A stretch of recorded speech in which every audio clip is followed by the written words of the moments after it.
Hello everyone, welcome to my channel. आज हम इस वीडियो में colloids and surface chemistry unit start करेंगे, जिसमें इस पर्टिकुलर वीडियो में कोलाइड्स क्या होता है, modern view of colloids and colloidal system के मेन प्रॉपर्टीज को एक एक करके डिटेल में डिस्कस करेंगे।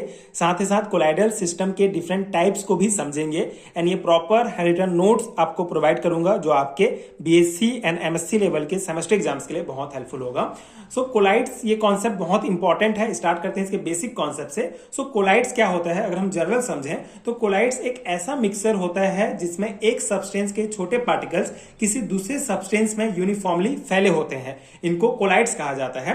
अगर इसका जनरल डेफिनेशन देखें तो दो substances where solution does not diffuse through parchment membrane or diffuse very slowly are called colloids. ठीक है, तो ये बेसिक डेफिनेशन है। इसका मतलब ये है कि कोलाइड्स के मौजूद जो कण होते हैं इतने बड़े होते हैं कि अर्ध पारगम्य झिल्ली जैसे पर्चमेंट मेम्ब्रेन के द्वारा जो है पार नहीं कर पाते, उससे जो है आर पार नहीं हो सकते हैं। इन सब्सटेंस को कोलाइड्स कहा जाता है। अब ये पर्चमेंट पेपर, पर्चमेंट मेम्ब्रेन क्या होता है, बेसिकली एक प्रकार का झिल्ली होता है जो कुछ पदार्थों को पार होने देती है और कुछ को नहीं। कैसे, देखिए, जैसे अगर हम साधारण सॉल्यूशन की बात करें, जैसे नमक और पानी, नमक पानी या शक्कर पानी का घोल है, तो उसको अगर हम डालते हैं पर्चमेंट मेम्ब्रेन पर तो पार कर जाता है। ठीक है, क्योंकि इसके जो पार्टिकल्स होते हैं, जो कण होते हैं, वो बहुत छोटे होते हैं। ठीक है, जो पर्चमेंट मेम्ब्रेन को पार कर जाते हैं। लेकिन अगर हम कोलाइडल सॉल्यूशन की बात करें, इसको अगर हम डालेंगे, मतलब जेली टाइप का जो होगा कोलाइडल सॉल्यूशन, उसको अगर हम डालते हैं इसमें तो ये जो है पर्चमेंट मेम्ब्रेन को पार नहीं कर पाता है। ठीक है, इसका मतलब ये है कि जो नॉर्मल सॉल्यूशन होता है, जो ट्रू सॉल्यूशन होता है, उसकी तुलना में कोलाइडल सॉल्यूशन के पार्टिकल्स थोड़े बड़े होते हैं, क्योंकि ये पर्चमेंट मेम्ब्रेन को पार नहीं कर पाते हैं। ठीक है, यही कॉन्सेप्ट यहाँ पे बताया गया है। This types of substance are non crystalline. ठीक है, तो ये इस टाइप का जो सब्सटेंस होता है, ये नॉन क्रिस्टलाइन सब्सटेंस होता है। And this type of substance are generally of gum like nature. For example, glue, gelatin, starch, gum, protein, albumin, silicic acid etcetera are colloids. अब यहाँ पे कोलाइड्स के कुछ एग्जांपल दिए गए हैं। ठीक है, इसका नेचर कैसा होता है, गम लाइक नेचर होता है इसका। जैसे glue, gelatin, starch, gum, protein, albumin, ये सभी जो है क्या है, कोलाइड्स के एग्जाम्पल हैं। आपको ये ध्यान रखना होगा। तो ये बेसिक हो गया हमारा कोलाइड्स का।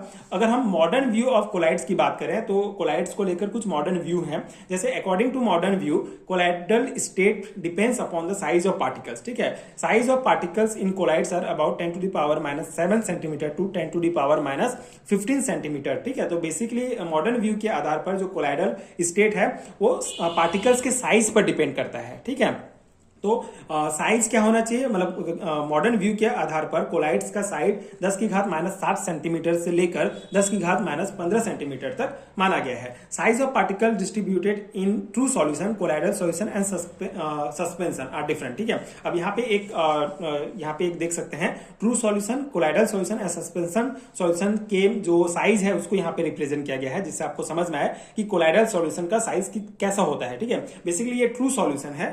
ट्रू सॉल्यूशन का जो साइज होता है वो 10 की घात -7 सेंटीमीटर होता है, या फिर 1 नैनोमीटर से कम होगा। ठीक है, जैसे इस टाइप का साइज होगा। एंड कोलाइडल सॉल्यूशन का जो साइज होता है वो 1 से लेकर 100 नैनोमीटर के बीच होगा, और 100 नैनोमीटर से ज्यादा जो पार्टिकल्स होंगे जिस सॉल्यूशन में, उसको सस्पेंशन कहा जाता है। तो कोलाइडल सॉल्यूशन जो होते हैं वो ट्रू सॉल्यूशन और सस्पेंशन के बीच वाले जो सॉल्यूशन है, जो बीच वाले जो साइज है, उसको कोलाइडल सॉल्यूशन कहा जाता है।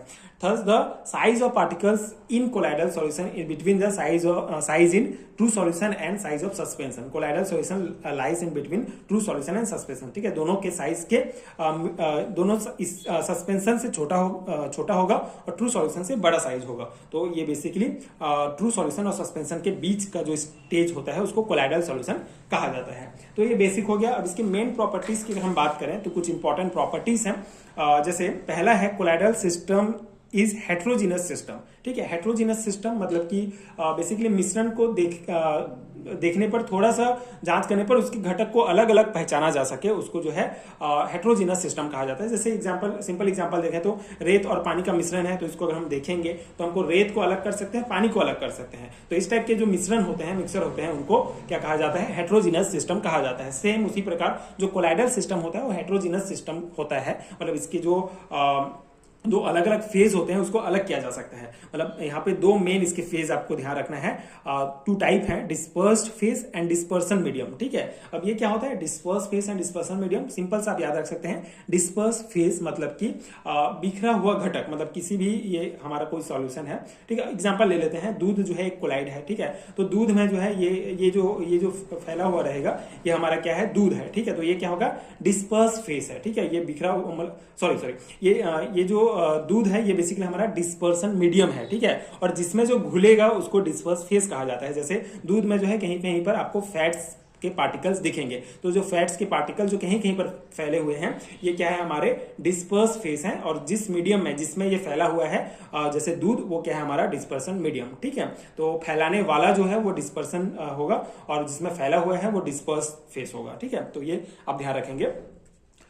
इन कोलाइडल सॉल्यूशन जब particles of solute substance are called disperse phase, ठीक है। जो सॉल्यूट है, जो घुलने वाला है, वो क्या कहलाता है, डिस्पर्स फेज कहलाता है। Solvent medium in which this particles are distributed are called dispersion medium. और जिसमें ये पार्टिकल्स डिस्ट्रीब्यूटेड हैं, घुले हुए हैं, उसको डिस्पर्सन मीडियम कहा जाता है, उस सॉल्वेंट को, ठीक है।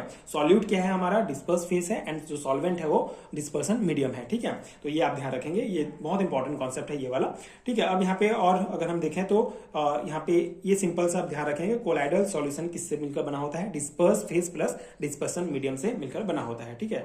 And particles of the disperse phase are colloidal size, ठीक है। तो डिस्पर्स फेज के जो पार्टिकल्स का साइज होता है, कोलाइडल का जो साइज होता है उसी का होता है, ठीक है। ये आप ध्यान रखेंगे। यहाँ पे आपको 15 करना है ये वाला, ठीक है।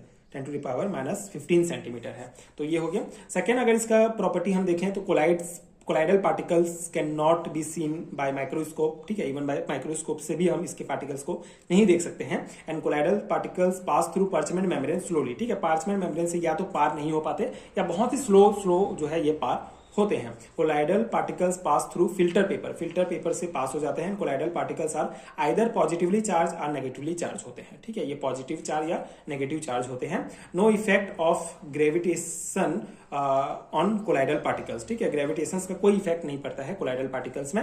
And total surface area of all colloidal particles in colloidal solutions is very much, ठीक है। तो टोटल सरफेस एरिया जो कोलाइडल पार्टिकल्स का होता है कोलाइडल सॉल्यूशन में, वो बहुत होता है। तो ये कुछ बेसिक जो है इसके मेन प्रॉपर्टीज हैं, आप ध्यान रखेंगे कोलाइडल सिस्टम के। बहुत ही सिंपल सा यूनिट है, बहुत सिंपल से टॉपिक्स हैं, कॉन्सेप्ट हैं, बट इंपॉर्टेंट है सेमेस्टर एग्जाम्स के लिए। तो आप इसको एक बार अगर आप पढ़ते हैं तो आप अपने से भी लिख सकते हैं, सिंपल से टॉपिक्स हैं। अब यहाँ पे different types of colloidal system की अगर हम बात करें तो बेसिकली सिस्टम का जो नेम होता है वो बेसिकली डिस्पर्स फेज और डिस्पर्सन मीडियम के ऊपर डिपेंड करता है। जैसे अगर हमारा डिस्पर्स फेज सॉलिड है और डिस्पर्सन मीडियम भी सॉलिड है तो जो नेम होगा सिस्टम का वो सॉलिड सॉल्व कहा जाता है, ठीक है। एग्जाम्पल के लिए रूबी ग्लास, पियल, सम जेम स्टोन, ये सभी जो है एग्जाम्पल्स होते हैं। सॉलिड हमारा डिस्पर्स फेज है। लिक्विड अगर डिस्पर्सन मीडियम है तो जो सिस्टम बनेगा उसको सॉल्व कहेंगे। इसमें aqua solution of protein, gold, ferric oxide, muddy water, ये सभी आते हैं। उसी प्रकार यहाँ पे और एग्जांपल्स आप देख सकते हैं। अगर डिस्पर्स फेज सॉलिड है, गैस है, तो एरोसोल ऑफ सॉलिड्स कहा जाता है। Smoke, dust, lava of volcano, ये सभी आते हैं इस सिस्टम के अंतर्गत, ठीक है। एंड लिक्विड अगर हमारा डिस्पर्स फेज है, सॉलिड डिस्पर्सन मीडियम है तो जो सिस्टम का नेम है वो जेल होगा, ठीक है। एंड जैसे कि जेली, पनीर, चीज, बटर, कर्ड, टूथपेस्ट, ये सभी जो है ये सभी कोलाइड्स किसके अंतर्गत आएंगे, जेल के अंतर्गत आएंगे, ठीक है। इसी प्रकार इमल्सन भी एक बहुत इंपॉर्टेंट है। अगर लिक्विड डिस्पर्स फेज और डिस्पर्सन मीडियम दोनों हमारा लिक्विड है तो जो हमारा सिस्टम होगा वो इमल्सन होगा। इसमें आपका मिल्क आ जाएगा, इमल्सिफाइड ऑयल आ जाएगा, booth polish, nail polish, cream, ये सभी आते हैं। यहाँ पे और एग्जाम्पल्स आप देख सकते हैं। तो इस प्रकार से डिस्पर्स फेज और डिस्पर्सन मीडियम के आधार पर सिस्टम का नेम होता है, ठीक है। तो ये कुछ एग्जांपल्स और ये सिस्टम का नाम आपको याद रखना है, इंपॉर्टेंट है। ऑब्जेक्टिव टाइप क्वेश्चंस में भी यहाँ से क्वेश्चंस पूछे जा सकते हैं, तो आप यह ध्यान रखेंगे। तो ये हो गया हमारा बेसिक कॉन्सेप्ट, बेसिक कोलाइड्स का कॉन्सेप्ट। आई होप कि आपको समझ में आ गया होगा। अगर मैं इसके हैंडरिटन नोट्स की बात करूं तो कोलाइड्स एंड सरफेस केमिस्ट्री जो है आपका नेशनल एजुकेशन पॉलिसी 2020 के अकॉर्डिंग जो सिलेबस है उसमें भी दिया गया है। यहाँ पे आप सबसे पहले टॉपिक्स देख सकते हैं। इन सभी टॉपिक्स का डिटेल हैंडरिटन नोट्स आपको पीडीएफ के अंदर मिलेगा। अगर आपको इन सभी टॉपिक्स का नोट चाहिए तो नीचे डिस्क्रिप्शन बॉक्स में एंड पिन कमेंट में आपको लिंक मिलेगा जहां से आप ये नोट्स डाउनलोड कर सकते हैं एंड अपने एग्जाम की प्रिपरेशन डायरेक्टली कर सकते हैं। तो अगर आपको इस नोट्स की जरूरत है तो आप डिस्क्रिप्शन बॉक्स में जो लिंक दिया गया है उसको चेक कर सकते हैं।